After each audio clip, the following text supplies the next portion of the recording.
안녕하세요. 백두산 금융연구소의 백두산입니다. 5월 6일 토요일 오후 1시 18분입니다. 제가 연휴라 가지고 영상 녹화 일정을 좀 착각을 했더라고요. 어젯밤 미국 마감한 거 살펴봤었어야 되는데, 그래서 지금 영상에서 어젯밤 미국 마감한 거 살펴볼 거고요. 이 영상으로 월요일날 아침 영상 대체할 거고요. 월요일날 저녁에 이제 뵙도록 하면 되겠습니다. 그래서 미국 증시 마감 좀 살펴볼게요. 어젯밤은 급등 마감을 했습니다. 여러 가지 호재들이 다 튀어나왔는데, 한 가지는 이제 애플 실적이 좋았다라는 거, 애플 실적 좋았다라는 거고, 또 한 가지는 이제 미국 고용 지표가 괜찮았다라는 거고, 또 한 가지는 은행 위기의 완화를 생각을 하시면 되겠습니다. 하나씩 좀 말씀을 드려볼까 하는데요. 애플 실적이 예상치를 상회하면서 이 전저점, 직전 고점을 돌파한 척 하면서 레벨업을 했습니다. 그래서 추가 상승 가능성을 열었죠. 물론 애플 실적은 이게 이제 예상치에 부합을 한 거지, 사실 전 분기에 비교를 하면 실적은 좀 안 좋아진 거긴 합니다. 근데 뭐 그렇다라고 이게 뭐 그게 뭐 그렇게 크게 안 좋아진 것도 아니고 대부분 그냥 애플 실적은 적정한 수준을 이렇게 유지를 하고 있어요. 그다지 엄청나게 쇼크도 아니고 엄청나게 좋아진 것도 아니고 그냥 그런 상황에서 예상치보다 뭐 조금 좋아졌으니까 시장은 일단 좋게 반응하는 게 아닌가 싶습니다. 하여튼 그래서 애플이 상승 마감을 했다. 애플 때문에 나스닥이 특히 많이 올랐다라는 거를 좀 확인을 할 수가 있겠고요. 애플 이야기를 이제 켠 김에 조금 좀 더 하자면은 이런 식으로 내려오던 어떤 하락 추세선이 있습니다. 이 추세선을 완전히 돌파한 차겠죠. 완전히 이거는 뭐라고 이제 할 말이 없이 이건 그냥 완전히 깔끔하게 돌파한 착을 한 겁니다. 그래서 이 지난 오랫동안 유지가 되었던 이런 장기적인 하락 추세를 일단 극복하는 모습. 그래서 지금은 저점이 낮아지고 있고 고점도 높아지고 있기 때문에 뭐 물론 완전 높아진 건 아니지만 일단은 여기 있는 위에서 내려오는 이 추세선을 일단 극복한 거기 때문에 이 애플 주가는 이제 좀 혼조세로 좀 중장기적인 어떤 박스권 혹은 혼조세로 들어갔다라고 일단 이야기할 수 있겠습니다. 엄밀히 따지자면요. 중장기적인 이런 하락 추세는 일단은 어제의 상승으로 끝냈다라고 일단 볼 수가 있겠습니다.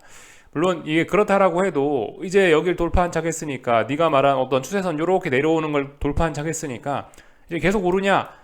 아직 이거는 또 아닐 수가 있어요. 왜냐하면 이 보시다시피 이제 위쪽이 본격적인 저항이거든요. 본격적으로 무거운 저항들이거든요. 여기 이런 자리들이 엄청나게 무거운 자리들이기 때문에 이 자리는 이제 엄청난 매물대란 말이죠.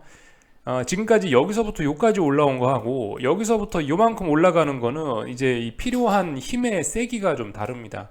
여기서부터는 좀 비교적 쉽게 올라올 수 있었다면은 특히 이 구간에서 이 구간은 쉽게 올라올 수 있었다면은 지금 이제 이 구간은 매물대고 역사적인 고점들이 있기 때문에 좀 힘이 좀 더 많이 필요할 수 있다라는 거. 그래서 일단은 애플 증시가 실적 때문에 레벨업을 하긴 했는데 이제 본격적인 저항에 맞닥뜨리게 됐다라는 것도 사실입니다. 이런 관점에서 좀 볼 필요가 있겠고, 그래서 일단 그 단기적으로는 더 오를 수 있다, 그죠? 이렇게 일단 보시면 될 것 같아요. 그래서 애플이 이 시가총액 1등 종목이 4.69% 상승 마감을 하면서 이 그 지수들은 당연히 엄청나게 뛰어 올랐겠죠, 그죠? 그래서 나스닥이 크게 상승했다라는 거 확인을 하나 했고요. 어젯밤 미국 증시를 상승으로 이끈 또 하나의 중요한 재료 고용 지표를 좀 살펴볼까 하는데요. 고용 지표가 어마어마했습니다. 사실 저도 좀 깜짝 놀랐는데 이게 슬슬 꺾일 때가 좀 되지 않았나 싶은데 뭐 그런 건 없더라고요. 그 계속해서 엄청나게 좋습니다. 논판 페이롤스 그 보시면 18만이 예상치였는데 25만 3천이 나오면서 굉장히 예상치를 상회했죠. 예상치보다 굉장히 좋은 값이 나왔어요. 그리고 실업률도 예상치가 3.6이었는데 3.4가 나왔기 때문에 엄청나게 튼튼하다라는 결과가 나왔습니다. 이 지표가 장 초반에 나오면서 굉장히 좀 시장에 큰 영향을 미치긴 했었습니다. 저 지표로 인해서 어떤 그 경기 침체 우려 이런 것들이 좀 한 번에 싹 다 사라진 그런 모습들이 좀 나타났어요. 그래서 일단 저 지표가 발표된 직후에는 어떤 일이 있었냐면은 일단은 고용 지표가 좋다라고 하면 뭐겠습니까? 긴축 우려 이야기할 수 있겠죠. 긴축 우려 이런 거 알 수 있으니까 긴축 우려에 제일 취약한 IT 빅테크 나스닥은 조금 분봉상으로 조금 하락하는 모습이 나타났고 개장 전에 그리고 저 지표가 좋게 나오고 나서 경기 침체 우려 해소 뭐 이런 거니까 S&P가 조금 더 많이 오르고 러셀 2000이라는 어떤 중소형 주지수는 더 많이 오르는 이런 모습들을 보였습니다. 물론 근데 이제 이 본격적으로 미국장이 개장하고 나서부터는 애플이 워낙 많이 올라버리는 바람에 결과적으로 나스닥이 다시 쭉 올라가면서 S&P나 뭐 이런 친구들의 어떤 이런 상승률을 뭐 따라잡는 그런 모습들을 보였죠. 근데 아무튼 고용지표가 굉장히 좋게 나오면서 지금까지 야, 은행이 망할 거야, 혹은 뭐 PMI 뭐 제조업 지표들을 봐라, 경기 침체가 올 수 있다라는 그런 우려들을 좀 깔끔히 씻어버리는 그런 모습들이 나타났습니다. 그런 반응을 했습니다. 반면에 이제 긴축 우려는 좀 없었다라고, 긴축 우려는 생각보다 약했다라고 할 수가 있겠는데요. 이거에는 이제 여러 가지 이유가 있을 수 있겠죠, 그죠? 일단 뭐 파월 의장이 아무리 이 금리 인상 추가로 더 할 수 있다라고 하긴 해도 요즘 은행들이 워낙 흔들흔들하고 있고, 올려봐야 네가 몇 번이나 더 올리겠어라는 그런 막연한 생각들이 더해져 가지고 이제는 긴축 우려는 별로 반영을 하지 않더라고요. 그래서 일단은 어젯밤 같은 경우는 이 굿의 관점으로 드디어 나왔다. 좋은 지표를 좋게 반응을 했다라는 겁니다. 지금까지의 반응과 좀 다른 모습이죠, 그죠? 굿의 반응이 나왔어요. 그래서 일단 시장은 이거 때문에라도 상승 마감을 했다. 그래서 뭐 많이 어떤 그런 불안감이 많이 씻어져 내려갔다, 이렇게 볼 수가 있을 거고요. 한 가지 좀 더 보자면은, 그리고 미국 은행 위기 일부 완화, 이런 걸 볼 수가 있겠는데, 무슨 소식이냐면은 웨스턴 얼라이언스가 그 인수합병서를 아니라고 디나이했다라고 하는 그런 소식이 나오면서 웨스턴 얼라이언스가 확 반등을 했죠. 그러면서 은행주 전반적인 그런 불안들도 좀 많이 사그라들었습니다. 그래서 은행주들이, 박살나던 은행주들이 급반등을 하면서 시장의 분위기가 더욱더 좋았죠. 그래서 어젯밤에는 이렇게 세 가지 호재들이 겹쳐서 나타나면서 미국 증시는 크게 상승 마감을 했는데, 근데 뭐 지가 크게 상승을 해도 지난 한 달간인가 넘지 못했던 박스권 안에 있는 거기 때문에 일단 뭐 그다지 뭐 어떤 특별히 반응을 할 건 없다, 이렇게 보시면 될 것 같습니다. 다만 이제 이런 좋은 이야기들이 막 나왔으니까 이제 추가 상승 가능성, 이런 이야기 정도는 할 수 있겠죠. 근데 아무튼 중요한 거는 이게 넘냐 못 넘냐 이겁니다. 결과적으로 이제 무거운 저항인데, 한 달 동안 넘지 못한 무거운 저항인데 넘을 수 있겠는지 못 넘는지, 이제 이런 여부를 우리가 살펴보면 되겠다라는 겁니다. 그래서 뭐 이런저런 이야기들을 쭉 해봤고, 그래서 이제 은행주들도 아무튼 크게 반등을 했다. 여기 보시면은 지역은행들 있죠.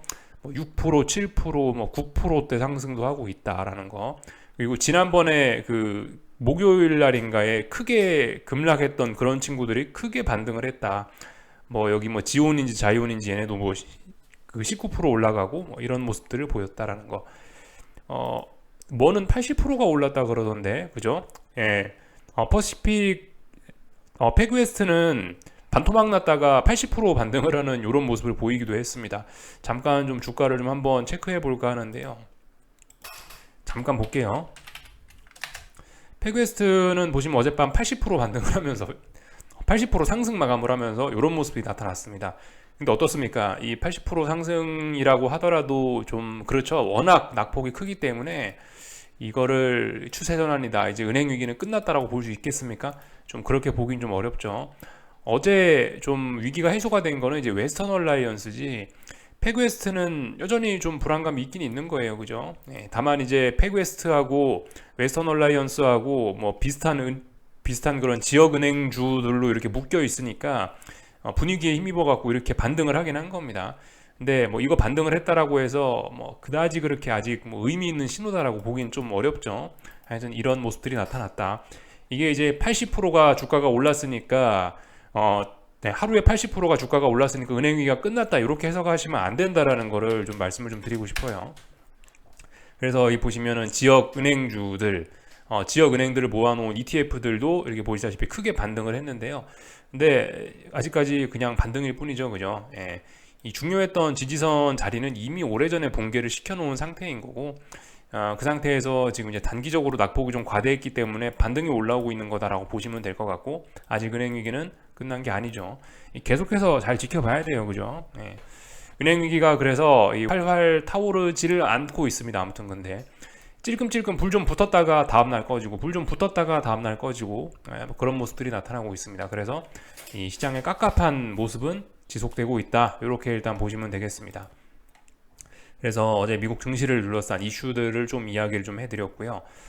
이 긴축 우려 이런 거는 별로 없었다고요, 그죠? 예, 말씀드렸던 이유들로 거의 뭐 긴축 끝나간다는 거 우리 모두가 알고 있는 거기도 하고, 또 그리고 뭐 거기에 더해서 은행 위기 이런 게 여전히 남아 있는 걸 시장 참가들이 알기 때문에 어젯밤에 고용 지표가 좋게 나왔다라고 해도 긴축 우려는 그렇게 엄청나게 올라가지는 않았다. 물론 조금 변동은 있었습니다. 조금 변동은 있었던 게 그 25bp 6월 달에 25bp 올려야 된다는 확률이 한 9% 10%까지 장중에 좀 올라가긴 하더라고요. 그 정도. 근데 이게 그렇게 뭐 모두가 25bp 인상을 기대하고 그런 건 아니기 때문에 그냥 가벼운 긴축 우려가 있었다. 무시할 수 있을 만큼 가벼운 긴축 우려가 있긴 있다. 이 정도로 일단 보고 넘어가시면 좋을 것 같습니다. 실제적으로 시장의 반응은 그렇고, 그래서 고용지표가 그렇게 좋음에도 불구하고 주식시장이 아니죠. 이 시장 참가자들은 이 연내 금리 인하를 강력하게 기대하고 있다. 파월 의장은 절대 그런 일 없다라고 하는데 계속해서 그 간극이 커지고 있는 거죠, 그죠? 이제 고용지표가 좋게 나와도 이제 25bp 인상이 아니고, 좋게 나와도 이제 연내 금리 인하 해야 된다라는 쪽으로 자꾸자꾸 시장 참가자들의 생각은 굳어져가는 그런 모습들이 나타나고 있습니다.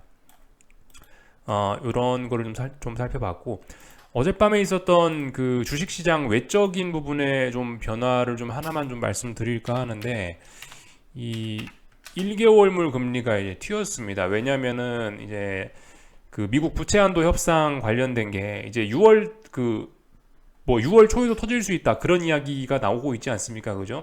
6월 안에도 재무부가 아니 참 뭐 좀 빠르면 5월 안에도 재무부가 가진 현금이 소진이 되면서 미국 정부가 디폴트가 날 수 있다라는 그런 이야기가 슬슬 나오고 있지 않습니까?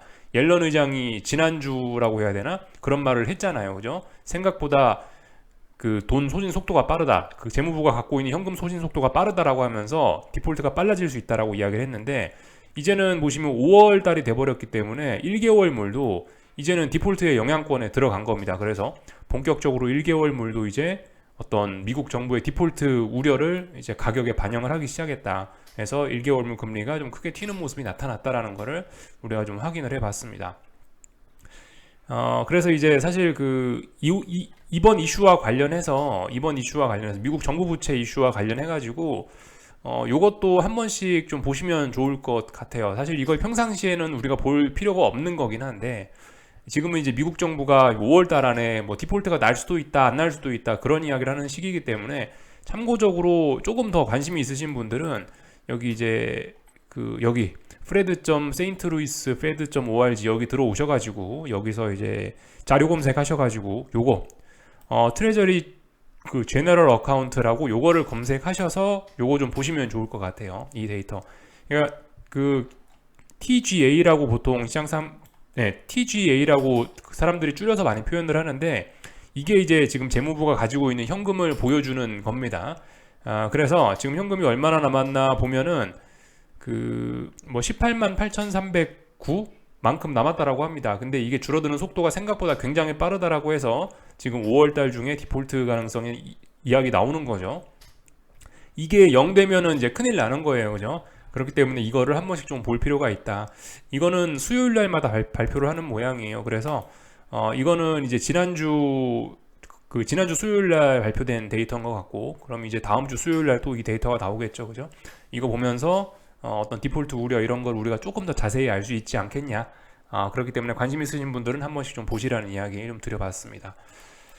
여기까지 봤고, 미국 증시 좀 기술적인 이야기들 좀 마저 할게요. 뭐 특별히 점검할 건 없지만 어차피 박스권이라 해도 일단 기술적인 이야기 좀 하겠습니다. 4100 붕괴됐다가 다시 돌파한 장했죠. 그래서 다시 박스권이에요. 그래서 특별히 할 말이 없습니다. 뭐 그래서 일단 박스권 아니니까 위쪽에 저항이 있으니까 뭐 생각 있으신 분들은 반등시 매도 전략 할 수 있다, 뭐 그런 기계적인 이야기들 정도. 네. 나스닥은 다시 또 간당간당하게 또 넘어가서 안 되는 그런 라인 부근에 또 다시 왔습니다. 13,300이란 자리가 대략적으로 그 자리인데, 또 13,317이 지금 종가가 됐으니까 살짝 또 턱걸이 하고 있죠. 또 다시 매우 중요한 자리에 왔습니다.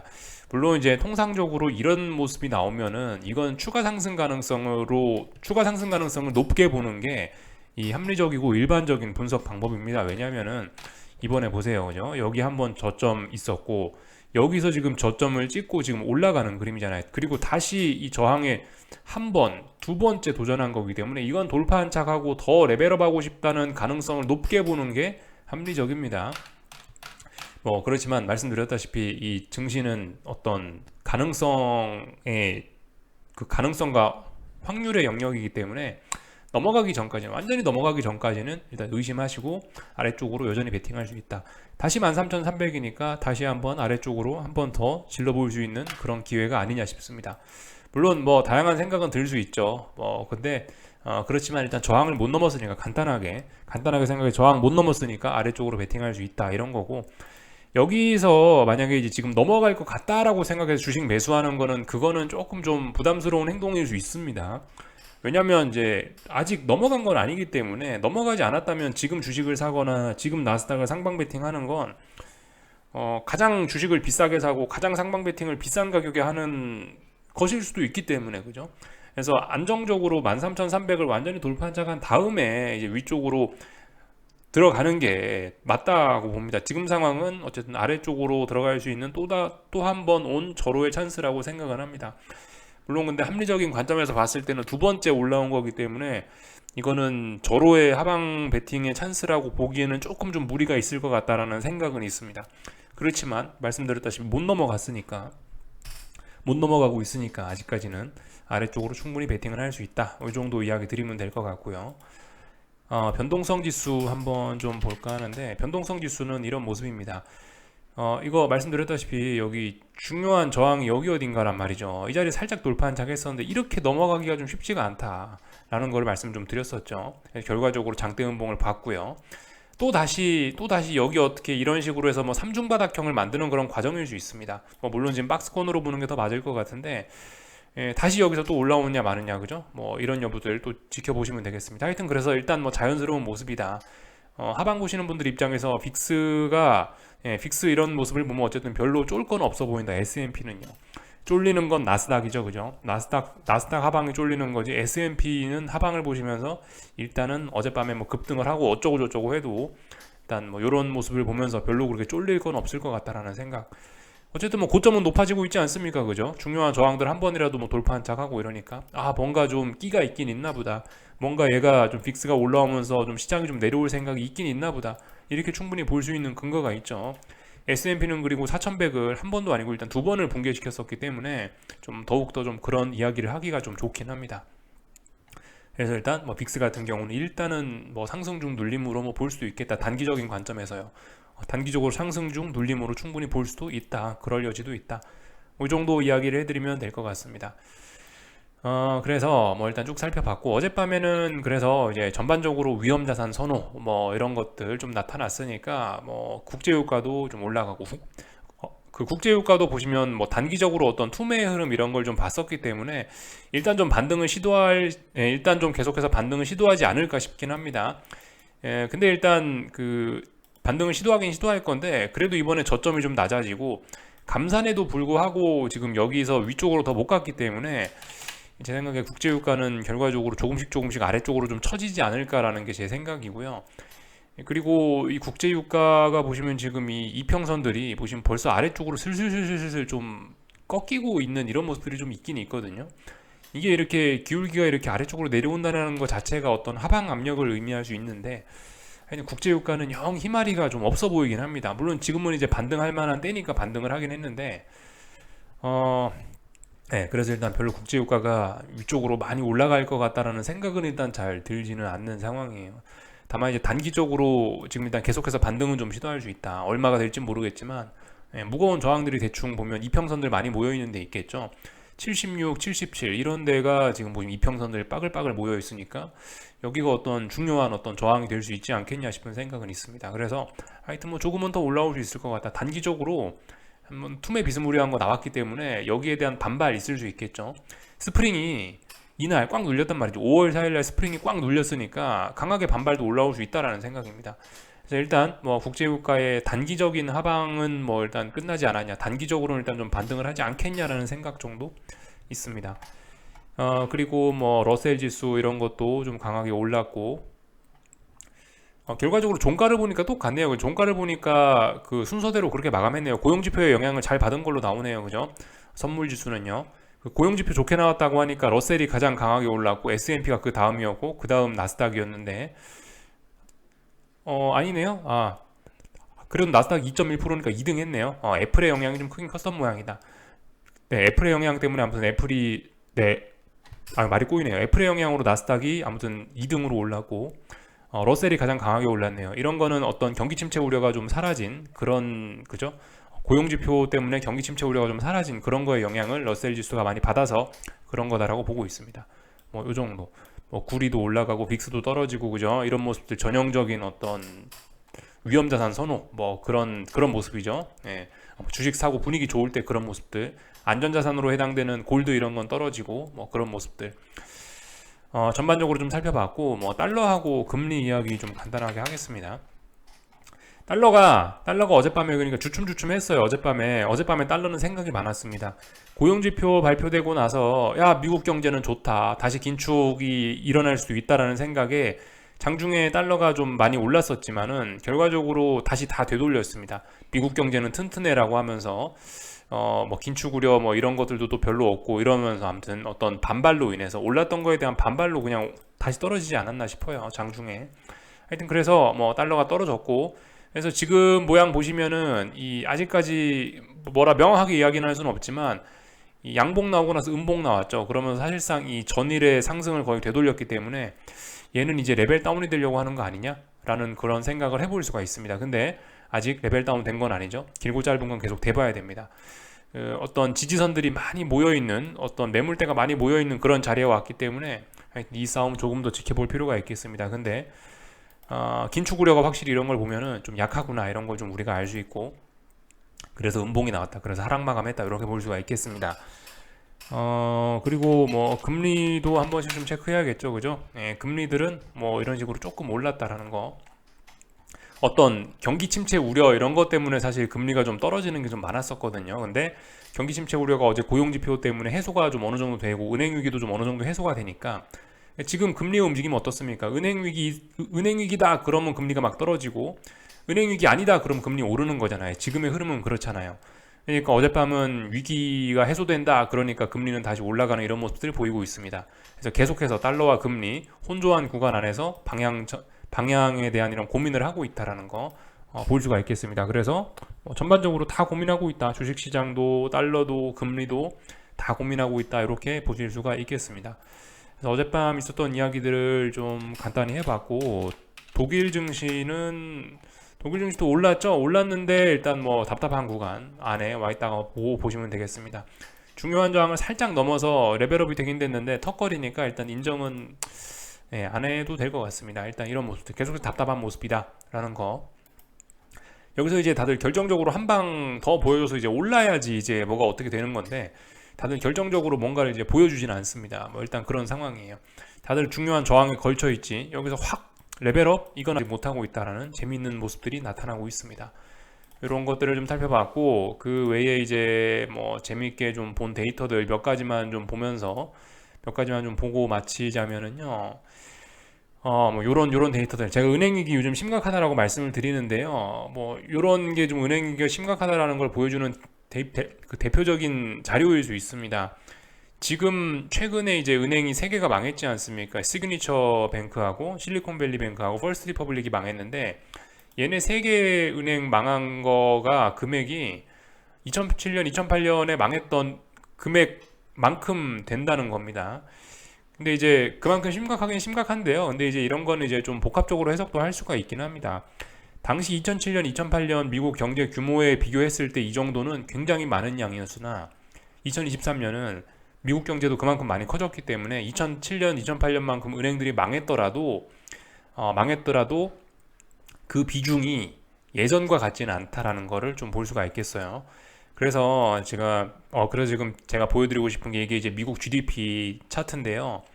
보시면 2008년 금융위기 때가 대략적으로 여기쯤일 겁니다. 대략적으로 여기 15,000 부근이에요. 근데 지금 얼마입니까? 25,000 부근에 와 있단 말입니다. 그러니까 뭐 더블까지는 아니더라도 뭐 거의 한 70% 정도는 좀 당시에 비해서 많이 올라와 있다는 거죠. 그만큼 미국 경제가 2008년 이후에 양적 완화로 많이 성장을 했기 때문에 2008년에 은행 위기 망한 거, 2008년에 은행들이 망했던 것만큼 지금 은행이 망했지만 충격은 이제 그때에 비하면은 조금 적을 수 있다라는 거 생각을 해볼 수가 있겠는데, 근데 아무튼 더욱 중요한 거는 지금 이제 지금까지는 은행 3개가 망했는데 이거 3개가 끝이냐? 이거 3개가 끝이다라고 우리가 도장 찍을 수가 없다는 겁니다. 앞으로도 뭐가 망할지 어떻게 될지는 알 수가 없으니까 더 지켜보자라는 겁니다. 뭐 이 정도 데이터를 좀 보면 될 것 같고, 한 가지만 좀 더 보자면은 요거까지만 좀 볼까 합니다. 지금 이제 계속 말씀드리지만 S&P하고 나스닥의 온도차, IT 빅테크와 일반 전통적인 친구들의 어떤 전통적인 주식들의 온도차가 굉장한데요. 이게 좀 재밌는 데이터인 것 같아서 여러분들과 좀 볼까 합니다. 미국 테크 주식들하고 S&P 500하고 이제 지난 역사적인 데이터를 좀 분석을 좀 해놓은 건데, 이게 이제 테크 주식이 이 정도 올라왔으면은 통상적으로 여기서 이제 테크 주식과 S&P 일반 종목들의 어떤 상대적인 그런 주가가 이렇게 많이 차이가 나면은 보통 되돌려진다라는 거를 이런 데이터를 통해서 좀 확인을 할 수 있다. 지금은 어떤 그런 자리에 역사적인 피크 부근까지 왔다라는 거. 근데 아무튼 이런 데이터를 보시면서 우리가 좀 주의를 해야 되는 건요. 조금 좀 주의를 해야 되는 건, 지금 이 지표는 어쨌든 나스닥이 좀 비싸다라는 걸 의미할 수가 있는데, 나스닥이 비싸다고 이거 보면서 나스닥이 반드시 폭락한다라고 주장하기는 어려울 수 있다는 거죠. 이거는 보시면 렐러티브 프라이스이기 때문에 상대적인 거기 때문에, 이 상황에서 이제 나스닥이 옆으로 벨벨벨 기면서 S&P가 올라와 버리면은 여기 있는 이 파란색 선이 또 아래쪽으로 쭉 내려올 수도 있는 거예요. 그렇기 때문에 아무튼 이걸 보면서 지금 이런 데이터를 보면서 나스닥이 앞으로 대폭락을 해야 돼 라는 걸 주장하는 건 조금 좀 안 맞을 수 있다. 다만 이제 이런 걸 보면서 할 수 있는 건, 상대적으로 IT 빅테크가 엄청나게 강하구나, 여기까지만 딱 이야기할 수 있는 겁니다. 아무튼 그만큼 지금 역사적으로 비싼 수준까지 올라와 있구나, 지금 대단히 높은 가격대를 유지하고 있구나 라는 거는 우리가 좀 알고 넘어가자는 거죠. 그래서 일단 사실 이런 그래프를 안 봐도 애플 주가만 봐도 우리가 사실 이런 걸 대략적으로 좀 알 수 있긴 합니다.